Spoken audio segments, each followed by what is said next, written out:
You ever meet someone so drunk on their tiny bit of power, they actually think they can find a federal judge? Yeah, that happened. So my wife and I have this peaceful little lake cabin we visit a few times each year. Nothing fancy, just a quiet spot to escape the noise. Last month, we headed up for the weekend, only to find one of those annoying pink slips taped to our door.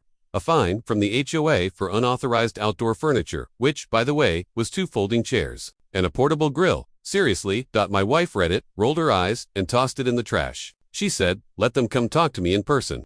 Well, apparently that ticked off Karen, the queen of the HOA. She marched up the next morning while we were having breakfast on the porch, phone in hand, sunglasses on, like she was walking into a courtroom herself. "I warned you people about breaking the rules," she snapped.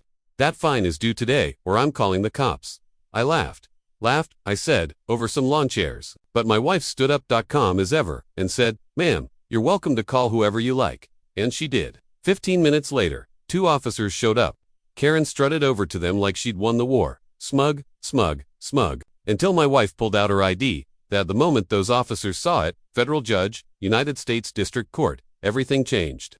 One of the officers literally tipped his hat and said, "Ma'am, we're sorry to disturb your weekend." Karen turned pale. She tried to talk, but the words just choked in her throat. My wife leaned forward and said, "Next time you try to intimidate someone, make sure you know who you're dealing with." The HOA backed off real quick after that. In fact, we haven't heard a peep since. No more fines, no more notes.